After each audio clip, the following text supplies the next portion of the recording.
অবিভক্ত বাংলার আইনসভায় সেইটার স্মরণ করতেই আজকে এখানে আমরা পশ্চিমবঙ্গ দিবস উদযাপন করছি। এই পশ্চিমবঙ্গ দিবসের তাৎপর্য বা পশ্চিমবঙ্গ দিবস বলে যে একটা কিছু জিনিস আছে, এই জিনিসটাই এতাবৎকাল ভুলিয়ে দেওয়া হয়েছিল। মানুষকে বলা হয়েছিল না, 1 নম্বর পশ্চিমবঙ্গ দিবস বলে কিছু নেই, 2 নম্বর এই 20শে জুন যা ঘটনা ঘটেছে সেটা আমাদের পক্ষে লজ্জাজনক, 3 নম্বর পশ্চিমবঙ্গ দিবস হচ্ছে 1 জানুয়ারি, 1 বৈশাখ। এই সমস্ত আবল তাবল কথা বলে পশ্চিমবঙ্গ দিবসের গুরুত্ব খর্ব করবার চেষ্টা হয়েছিল। তাই আমি গোড়াতেই বলি যে পশ্চিমবঙ্গ দিবস ব্যাপারটা কি। আপনারা অনেকে হয়তো জানেন, তাদের পক্ষে এটা পুনরুক্তি হতে পারে, কিন্তু যারা জানেন না এটা তাদের দোষ নয়, কারণ ইতিহাস লুকোনো হয়েছিল, ইতিহাস বিকৃত করা হয়েছিল। কারা লুকিয়েছিল, কারা বিকৃত করেছিল সেটা সম্বন্ধে আমি আর বেশি সবিস্তারে বলছি না। কিন্তু পশ্চিমবঙ্গ দিবস হচ্ছে এমন একটা দিন যেদিন হিন্দু হোমল্যান্ডের সপক্ষে একটি প্রস্তাব নেওয়া হয়েছিল অবিভক্ত বাংলার আইনসভায়, হিন্দু হোমল্যান্ডের সপক্ষে। এই হিন্দু হোমল্যান্ড মানে কি? হিন্দু হোমল্যান্ড মানে হচ্ছে বাঙালি হিন্দুর বাসস্থান। বাঙালি হিন্দুর বাসস্থানের হঠাৎ প্রশ্ন উঠলো কেন? এই কথাটা যদি আজ থেকে 2 বছর, 3 বছর, 4 বছর আগে বলা হতো, তাহলে আমাকে শুনতে হতো, এ মা, আপনি সাম্প্রদায়িক, আপনি হিন্দু টিন্দু বলছেন, এগুলো আমরা বলি না, আমরা কখনো এগুলো বলবেন না, এগুলো সব সাম্প্রদায়িক কথা। আমরা বাঙালি, আমরা সর্বভারতীয়, আমরা সারা পৃথিবীর সিটিজেন বা নাগরিক, আমরা উদার, আমরা সেকুলার। এই সমস্ত কথা আপনি আমাদের মঞ্চে কখনো উঠে বলবেন না। কিন্তু আমি আগাগোড়া বলে এসছি, যখন মঞ্চ পেয়েছি তখন মঞ্চে বলেছি, এবং যখন মঞ্চ পাইনি তখন সামাজিক সংবাদ মাধ্যমে বলেছি, এবং আজকে সুযোগ পেয়েছি বলে আরো জোর গলায় বলছি যে হিন্দু হোমল্যান্ড হচ্ছে বাঙালি হিন্দুর বাসস্থান। হঠাৎ বাঙালি হিন্দুর বাসস্থান দরকার হলো কেন? দরকার হলো, তার কারণ হচ্ছে যে বাংলা বলে যে প্রদেশটি ব্রিটিশ ভারতে ছিল, সেই ব্রিটিশ ভারতের বাংলা প্রদেশটি বাঙালি মুসলিমদের দখলে চলে যাচ্ছিল। বাঙালি মুসলিমদের দখলে চলে গিয়ে এটি একটি আজকের বাংলাদেশে পরিণত হতো, বর্তমান বাংলাদেশের মতন একটা কিছুতে পরিণত হতো। তার সঙ্গে আসামও চলে যেত যদি না এই জিনিসটা তৈরি হতো, এই বেঙ্গলি হিন্দু হোমল্যান্ডটা তৈরি হতো। এবং এইটা যে হলো, তার কৃতিত্ব 90% কৃতিত্ব একটি মানুষের, যার ছবি আপনারা এখানে পেছনে দেখতে পাচ্ছেন খুব বড় আকারে, অর্থাৎ ডক্টর শ্যামাপ্রসাদ মুখোপাধ্যায়। এর যে ইতিহাসটা লুকিয়ে রাখা হয়েছে সেটা সম্বন্ধে আমি সামান্য 2 কথা বলি। কিন্তু বলার আগে একটা কথা বলা প্রয়োজন, যে বাঙালি হিন্দুর হোমল্যান্ড আলাদা করে দরকার কি? বাঙালি তো বাঙালি, বাঙালি তো বাঙালি, হিন্দু তো বাঙালি মুসলমানের সঙ্গেও থাকতে পারে, দুজনেই তো মানুষ, দুজনেই তো বাংলাভাষী, অসুবিধার কি আছে? যদিও ইতিহাসে এরকম নজির খুব কম আছে যেখানে একটি ভাষাভাষী সম্প্রদায় একই ভাষাভাষী সম্প্রদায়ের হাতে এরকম নির্যাতিত হয়েছেন, এরকম প্রচণ্ড অত্যাচারের সম্মুখীন হয়েছেন, ধর্ষণের সম্মুখীন হয়েছেন। তবু আমরা বহুদিন ধরে অভ্যেস করে ন্যাকামো করে বলে আসছি, না ভাই, সবাই তো মানুষ, সবাই তো বাঙালি, আমরা তো সবাই উদার বাঙালিদেরই। একটা কথা আমি প্রথমে বলি যে বাঙালি বলে কিছু নেই। বাঙালি হিন্দু এবং বাঙালি মুসলমান এরা দুজনে দুটো আলাদা আলাদা গ্রহের অধিবাসী। এরা দুজনে একেবারে সম্পূর্ণভাবে আলাদা। কেন আলাদা সেটা আমি বলছি। ভাষার একতা দুটো সম্প্রদায়কে বা দুটো জনগোষ্ঠীকে এক করে না। যদি করত তাহলে পৃথিবীতে এত স্প্যানিশ ভাষী দেশ হতো না। আপনারা জানেন সবাই যে দক্ষিণ আমেরিকা এবং উত্তর আমেরিকা, যে অংশটাকে ল্যাটিন আমেরিকা বলা হয়, সেই ল্যাটিন আমেরিকা মেক্সিকো থেকে আরম্ভ করে আর্জেন্টিনা পর্যন্ত এতগুলো যে দেশ আছে, তার মধ্যে ব্রাজিল বাদে প্রতিটি স্প্যানিশ ভাষী। তো এই স্প্যানিশ ভাষী রাজ্যগুলো কেন ভাষার খাতিরে, যেরকম এই তথাকথিত বাঙালি লোকেরা বলে থাকে যে ভাষার খাতিরে সবাই একটা রাষ্ট্র হলো না, কেন এতগুলো রাষ্ট্র হলো? এর সঙ্গে ক্যারিবিয়ানের রাষ্ট্রগুলো আছে, কিউবা আছে, ডোমিনিকা আছে, এই ইত্যাদি রাষ্ট্রগুলো আছে। এরা ভাষার খাতিরে কেন হলো না? তার কারণ শুধু ভাষার উপর নির্ভর করে কোনো রাষ্ট্র ভাগ তৈরি হতে পারে না। ভাষা একটা উপাদান মাত্র, কিন্তু তাছাড়া আরো অনেক উপাদান আছে। আমি উপাদানগুলো একটু বলছি, যেটা থেকে আপনারা বুঝতে পারবেন যে বাঙালি হিন্দু, বাঙালি মুসলমান দুজনে দুটো গ্রহের অধিবাসী। তার মানে এই নয় যে আমি দুটোর কোনো সম্প্রদায়কে অবজ্ঞা করছি, কিন্তু তার মানে আমি এই বলছি যে দুটো সম্পূর্ণ আলাদা সম্প্রদায়।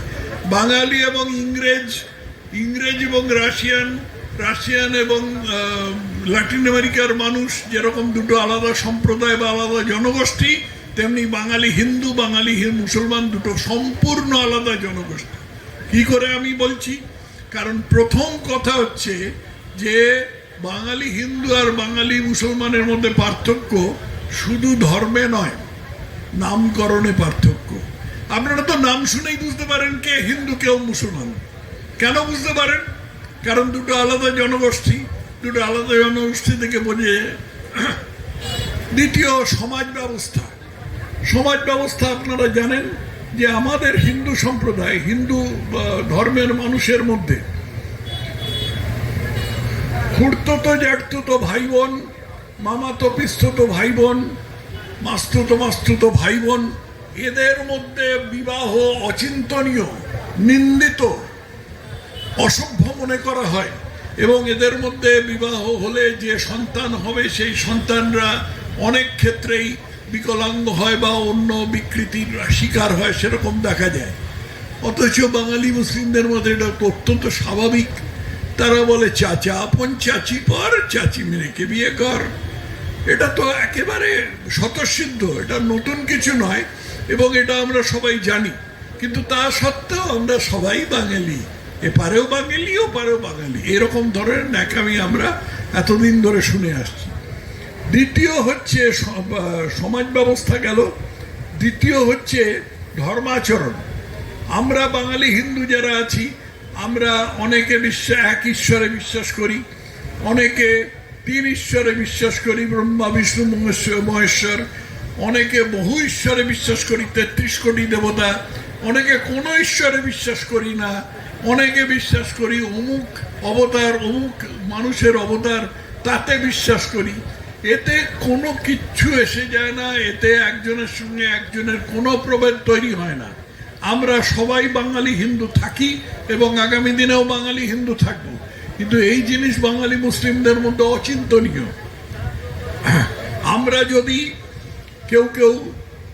আমরা আমাদের মধ্যে কেউ সকালবেলা উঠে পুজো করি, কেউ সন্ধ্যেবেলা যাকে সন্ধ্যা দেওয়া হয় বলি সেটা করি, কেউ নিয়মিত প্রার্থনা করি, কেউ কিছুই করি না।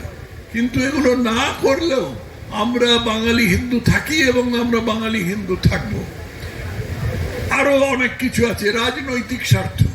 রাজনৈতিক স্বার্থ বলতে এই যে পশ্চিমবঙ্গ তৈরি হয়েছে, এই পশ্চিমবঙ্গ তৈরিতে বাঙালি হিন্দু আর বাঙালি মুসলিম দুজনের কি প্রতিক্রিয়া এক হয়েছে? বাঙালি হিন্দুর প্রতিক্রিয়া হয়েছে যাক একটু বাঁচা গেল, একটা পা রাখবার মতন জায়গা পাওয়া গেল। কিন্তু এই প্রতিক্রিয়াটা বা এই চৈতন্যটা একদিনে আসেনি। এতদিন ধরে এই চৈতন্যটা তো ছিলই না, উল্টো চৈতন্য ছিল যে আমাদের সর্বনাশ হয়ে গেল, আমাদের বাংলা ভাগ হয়ে গেল, আমাদের ভাই বাঙালি মুসলমানদের থেকে আমরা বিচ্ছিন্ন হয়ে গেলাম। কত কষ্ট এই জিনিস যে আমরা আজকে হৃদয়ঙ্গম করতে শিখেছি, এইটা আমাদের বুঝবার দরকার। কিন্তু এই বাংলা ভাগ হওয়ার ফলে বাঙালি মুসলিমদের মধ্যে আগাগোড়া সম্পূর্ণভাবে খেদ ছাড়া আর কিছু নেই। শেখ মুজিবুর রহমান বাঙালি মুসলিমদের একজন প্রতিভু। শেখ মুজিবুর রহমান নিজের একটি আত্মজীবনী লিখেছেন, অসমাপ্ত আত্মজীবনী। আপনারা কেউ সুযোগ পেলে পড়বেন। তার মধ্যে তিনি রীতিমতো বিলাপ করেছেন যে আমরা কলকাতা কেন পাবো না, কলকাতা কেন পাবো না, অর্থাৎ কলকাতাকে কেন পাকিস্তানে ঢোকাতে পারলাম না। এই জিনিসটা শেখ মুজিবুর রহমানের লেখায় আছে। অর্থাৎ এই যে কলকাতা ভারতের থেকে গেল, পাকিস্তানে গেল না, এটা নিয়ে ওদের খেদ আছে, অসম্ভব খেদ আছে, এখনো খেদ করে। এবং এই জিনিসটা রূপায়ণ করেছিলেন বলে যেই মহাপুরুষের নাম আমি করছি, ডক্টর শ্যামাপ্রসাদ মুখোপাধ্যায়, তাকে শ্যামা পোকা বলে গালাগালি দেয়। কিন্তু তাতে শ্যামাপ্রসাদ মুখোপাধ্যায়ের কোনো হানি হয়নি, আমাদের লাভ হয়েছে। কারণ আমরা মাথা উঁচু করে ভারতের নাগরিক হিসেবে, বাঙালি হিন্দু হিসেবে ঘুরে বেড়াতে পারছি, যেটা আমরা পারতাম না যদি বাংলা অবিভক্ত থাকতো। বাংলা অবিভক্ত থাকলে কি হতো সেটা আজকে বাংলাদেশে বাঙালি হিন্দুদের চেহারা দেখলেই বোঝা যায়। সেটা সম্বন্ধে আমি একটুখানি পরে আসব। শেষ পর্যন্ত ভাষা, ওই ভাষার দোহাই দিয়ে বহু উচ্ছ্বাস। আপনারা কজন এই বাক্যের মানে বলতে পারেন তারা হাত তুলুন। বাক্যটি হচ্ছে, আজ ফজরের নমাজের পরে আমার খালু এন্তেকাল করলেন। আজ ফজরের নমাজের পরে খালু এন্তেকাল করলেন। খালার সেই আহাজারি চোখে দেখা যায় না। এর মানে কজন জানেন? হাত তুলুন। একজন, দুজন, তিন চারজন, চারজনের বেশি। এত বড় এর মধ্যে সবার মধ্যে তিন চারজনের বেশি বা পাঁচজন হয়তো আছেন, আর তাদের বেশি শোনা যায় না। কিন্তু মানেটা আমি বলে দিই, আজ ফজরের নমাজের পরে, মানে সকালবেলা যে নমাজ পড়া হয় সেটার পরে আমার খালু অর্থাৎ মেসমশাই এন্তেকাল করলেন, অর্থাৎ মারা গেলেন। এবং তার ফলে যে আমার খালা, খালা মানে মাসি, সেই যে খালার যে আহাজারি, আহাজারি মানে যে শোক, সেটা চোখে দেখা যায় না। এটা কি আমাদের ভাষা? একবার একটা শিশু পাঠ্য কবিতা আমরা অনেকেই পড়েছি ছোটবেলায়। ওঠো শিশু মুগ্ধ পর নিজ বেশ, আপন পাঠেতে মন করহ নিবেশ। অনেকে পড়েছি, পড়িনি। এর পাকিস্তানি বা বাংলাদেশি সংস্করণ হচ্ছে, ওঠো শিশু অজু করো পরলুঙ্গি ফেজ, আপন পাঠেতে দিল করহ আমেজ। ওঠো শিশু অজু করো পরলুঙ্গি ফেজ, আপন পাঠেতে দিল করহ আমেজ। এটা কি বাংলা ভাষা? এটা আমাদের বাংলা ভাষা না, অন্য কারোর বাংলা ভাষা। যেরকম ইংরেজি, ইংল্যান্ডের ইংরেজি আর স্কটল্যান্ডের ইংরেজিতে তফাৎ আছে, এবং আমেরিকার ইংরেজিতে আরো বেশি তফাৎ আছে, তার চেয়ে অনেক বেশি তফাৎ হচ্ছে এইগুলো। এই কথাটা বলে আমি আসল একটু ইতিহাস চর্চা আসছি। যে ইতিহাস একটা প্রচন্ড ঘটনা ঘটে গেল, যার নাম হচ্ছে কলকাতার দাঙ্গা, গ্রেট ক্যালকাটা কিলিং। এবং সেই সময়কার বাংলার সরকার, যে সরকারের মাথা ছিলেন হুসেন সাইদ সোহরাওয়ার্দী, এবং যে সরকারের দলের নাম ছিল, ক্ষমতাসীন দলের নাম ছিল মুসলিম লীগ, সেই হুসেন সাইদ সোহরাওয়ার্দী ময়দানে একটা প্রথম 16 তারিখে একটা প্রত্যক্ষ সংগ্রাম দিবস ঘোষণা করেছিলেন, জিন্না ঘোষণা করেছিলেন, এবং সোহরাওয়ার্দীর প্রধান সেনাপতি ছিলেন। সেই ঘোষণার পরে উনি এর পক্ষ থেকে, সরকারের পক্ষ থেকে 16ই আগস্ট 1946 তারিখে ছুটি ঘোষণা করে দিয়েছিলেন। আমার একটা ঘটনা মনে পড়ছে, যে ভবতোষ দত্তর নাম আপনারা অনেকেই শুনেছেন, বড় অর্থনীতিবিদ ছিলেন। ওর একটা আত্মজীবনী আছে, তার নাম 8 দশক। সুযোগ পেলে কেউ পড়বেন, প্রতিভাস থেকে প্রকাশিত। এই আত্মজীবনীতে উনি লিখেছেন যে উনি তখন কলেজে পড়াতেন, সেখানে এক মুসলিম সহকর্মীর কাছ থেকে একটা বই ধার নিয়েছিলেন। তারপরে সেই মুসলিম সহকর্মী বলছে, এই আপনার বইটা, বা আমাকে বইটা ফেরত দিন না, বইটা খুব দরকার। তখন ভবতোষ দত্ত তাকে বললেন যে ঠিক আছে, 16 তারিখ তো ছুটি আছে, সেই দিন আপনার বাড়িতে এসে বইটা দিয়ে যাব। সে ভদ্রলোক আঁতকে উঠে বললেন, না না, খবরদার 16 তারিখ আসবেন না, 16 তারিখ কিছুতেই আসবেন না, আপনি আমার বাড়ির ধারে কাছে আসবেন না, আপনি বই রেখে দিন। আমি পরে সাধারণ কলেজের অধ্যাপক ছিলেন, হয়তো শ্রদ্ধেয় অধ্যাপক ছিলেন, এবং তিনি জানতেন যে কি হতে যাচ্ছে 16ই আগস্ট কলকাতায়। 16ই আগস্ট কলকাতায় যে প্রচণ্ড মানে প্রচণ্ড নির্যাতন, প্রচণ্ড নরহত্যা চালু করেছিল সেই হুসেন শাহিদ সোহরাওয়ার্দী, যার গলায় আমাদের প্রাক্তন মুখ্যমন্ত্রী যার প্রতিকৃতিতে মালা পরিয়েছিলেন, শ্যামাপ্রসাদের মূর্তিতে কিন্তু পরেননি, হুসেন শাহিদ সোহরাওয়ার্দীর মূর্তিতে পরিয়েছিলেন। সেই হুসেন শাহিদ সোহরাওয়ার্দী ময়দানে একটি ঘোষণা করলেন, একটি সভা করলেন, এবং সেই সভার পরে পুরো কলকাতা জুড়ে লোকে যারা সবাই এসেছিল তারা ছড়িয়ে পড়ল। যারা এসেছিল তারা হাতে ইট, পাথর, কুড়ুল, কোদাল, নানা রকম মারণাস্ত্র নিয়ে এসেছিল, যে যা পেরেছিল তাই নিয়ে এসেছিল, এবং তাই দিয়ে তারা পুরো কলকাতা জুড়ে একটা হিন্দু হত্যা আরম্ভ করলো। এগুলো ইতিহাসের কথা, যদি কারোর সন্দেহ থাকে তাহলে আমার কাছ থেকে জেনে নেবেন উৎস কি। এই ঘটনাটা আরম্ভ হয়েছিল 16ই আগস্ট এবং চলেছিল 16ই এবং 17ই আগস্ট, এবং এই দুটো দিন সোহরাওয়ার্দী ঘোষণা করে দিয়েছিলেন, 16ই আগস্টই ঘোষণা করে দিয়েছিলেন যে আপনারা নিজের মতন করে পাকিস্তান দাবি করে নিন, লড়কে লেঙ্গে পাকিস্তান, হাত মে বিড়ি মুঁহ মে পান, লড়কে লেঙ্গে পাকিস্তান। আপনাদের যা করবার করে নিন, পুলিশ যাবে না, মিলিটারি যাবে না, এদেরকে আমি সংযত থাকতে বলেছি, এদেরকে আমি ব্যারাকে আটকে রেখেছি। এবং তার ফলে প্রথম দুদিন এইখানে কলকাতায় রক্ত স্নান হলো, হিন্দুদের রক্ত স্নান হলো, এবং সেই সময় ধারণা ছিল মুসলিম লীগের নেতাদের যে এরা তো মোহনদাস গান্ধীর শিষ্য, এরা অহিংস, এরা কিছুই করতে পারবে না, এরা পড়ে মার খাবে, আমরা এরকম করেই পাকিস্তান হাসিল করে নেব এবং কলকাতাকে পাকিস্তানে ঢুকিয়ে দেবো। কিন্তু এই যেখানে আমরা বসে আছি সেখান থেকে সামান্য দূরে একটি মাংসের দোকান ছিল, সেই মাংসের দোকানের মালিক ছিলেন গোপাল মুখোপাধ্যায় বলে একজন, যাকে আমরা গোপাল পাঁঠা বলে জানি, কারণ সেখানে পাঁঠার মাংস পাওয়া যেত।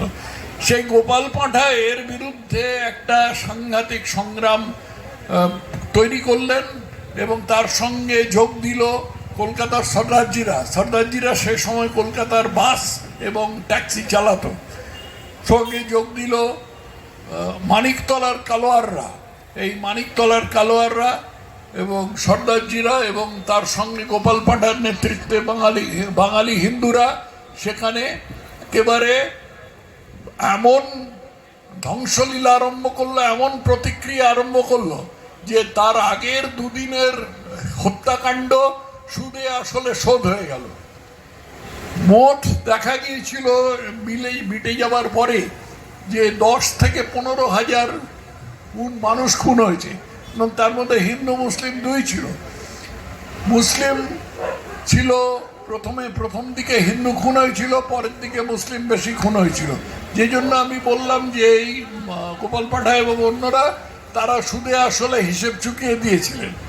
এই ব্যাপারটা যে হয়েছিল, এই ব্যাপারটার পরে কিন্তু কত লোক মারা গেছিল তার মাথা এখানে পড়ে আছে, ধরতে অন্য জায়গায় পড়ে আছে, একেবারে রক্তের রাস্তা মাখামাখি, কে সেখানের মধ্যে বহু মৃতদেহের খোঁজ করবে। শুধু তাই নয়, প্রচুর মৃতদেহ ম্যানহোল খুলে ম্যানহোলের মধ্যে ঠুসে দেওয়া হয়েছিল, এই রকম অবস্থা হয়েছিল।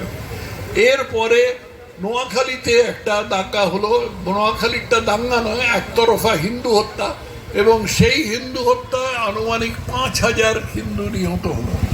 এই যে নোয়াখালীর দাঙ্গা, নোয়াখালী কোথায় হয় আজকের প্রজন্মের মানুষ কেউ জানেন না, কিন্তু সেই নোয়াখালী হচ্ছে বর্তমান বাংলাদেশের দক্ষিণ পূর্ব কোণায়। সেখানে গোলাম সারোয়ার বলে এক নেতা, সে তার দলের মধ্যে, মুসলিম লীগের নেতা, সে দলের মধ্যে আরও ওপরে উঠবার জন্য নানা রকম বক্তৃতা করে বেড়াতে লাগলো, এবং তার মধ্যে একটি বক্তৃতা ছিল যে আপনারা কেউ নোয়াখালীর ভাষা বোঝেন কিনা জানি না, আমি ঠিক বলতেও পারি না, তার মধ্যে ছিল ভাই হাবেরা, মানে নোয়াখালীতে কনসোনেন্ট মাত্রই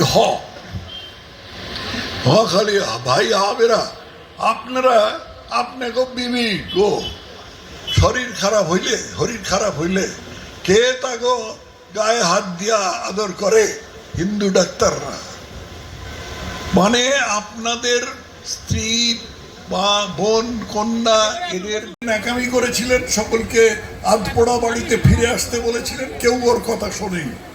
এবং আরো যা সব কাণ্ড করেছিলেন নোয়াখালীতে মোহনদাস গান্ধী, সেগুলো আর এখানে বলবার অবসর নেই, সেগুলো অত্যন্ত লজ্জাজনক ব্যাপার। আপনারা অনেকে জানেন যে বৃদ্ধ বয়সে নিজের ইন্দ্রিয়ের ওপর কতটা তার জোর এসেছে, সেইটা প্রমাণ করবার জন্য নানা রকম খুব বিশ্রী কাণ্ড করেছিলেন। এগুলো লিখিত আছে, কোনো আরএসএস এর নেতার লেখায় নয়, কোনো হিন্দু মহাসভার নেতার লেখায় নয়। গান্ধীজির যে পার্শ্বচর ছিলেন এবং দোভাষী ছিলেন একজন নির্মল কুমার বসু বলে, সেই নির্মল কুমার বসুর বই 46-এর ডায়েরি, তাতে এই কথাগুলো লেখা আছে। যদি আপনাদের কারো সন্দেহ থাকে আপনারা মিলিয়ে নেবেন। তারপরে যেটা হলো, যদি করতে হয় তাহলে বাংলাকেও ভাগ করতে হবে। দেশ যদি বিভক্ত করতে হয় তাহলে বাংলাকেও বিভক্ত করতে হবে।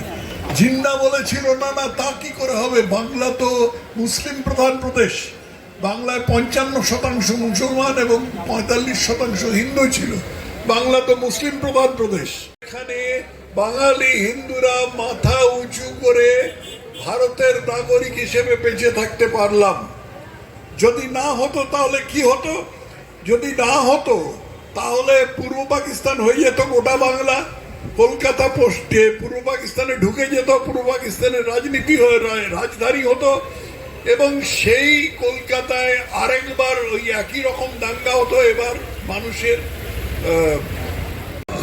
পূর্ব পাকিস্তানে বা বর্তমান বাংলাদেশে একটা বড় ব্রিজ আছে, ব্রিজটার নাম আগে ছিল অ্যান্ডারসন ব্রিজ, এখন কি আছে জানি না। এই ব্রিজটা হচ্ছে আশুগঞ্জ এবং ভৈরব বাজার, এই দুটো স্টেশনের মাঝখানে মেঘনা নদীর ওপর ব্রিজ।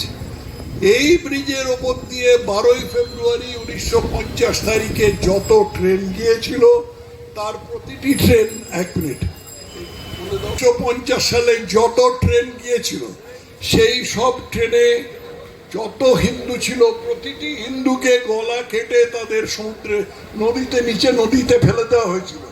এই কথাটা আমি শুনেছি একজন প্রত্যক্ষদর্শীর মুখ থেকে। তিনি ইদারিজ্ঞার মধ্যে পরলোক গমন করেছেন 95 বছর বয়সে। তিনি বলেছিলেন যে তিনি বেঁচে গিয়েছিলেন কারণ তিনি পাজামা পরেছিলেন। সেই সময় সাধারণত হিন্দুরা শুধু ধুতি আর শার্ট পরতো, ধুতি পাঞ্জাবি নয়, ধুতি আর শার্ট পরতো, যার ফলে হিন্দুদের চিনে নেওয়া খুব সহজ ছিল। হয়নি, এই জন্য আমরা বাঙালি হিন্দুরা মাথা উঁচু করে ভারতের নাগরিক হিসেবে সারা পৃথিবীর কাছে, সারা ভারতের কাছে প্রশংসিত জাতি হিসেবে, ইদানিং অবশ্য প্রশংসাটা একটু ঘেঁটে গেছে, তার জন্য দায়ী এই ভদ্রলোকটি। তার নাম করতে হবে জাস্টিস মনমথনাথ মুখার্জি, এবং সবচেয়ে বেশি নাম করতে হবে এই মহারাজ যেখান থেকে এসছেন সেই আশ্রমের প্রতিষ্ঠাতা, ভারত সেবাশ্রম সংঘের প্রতিষ্ঠাতা শ্রীমৎ স্বামী প্রণবানন্দজি। এরাই শ্যামাপ্রসাদকে সরস্বতীর অঙ্গন থেকে নামিয়ে পশ্চিমবঙ্গের বাংলার রাজনীতিতে এনেছিলেন। সেই জন্য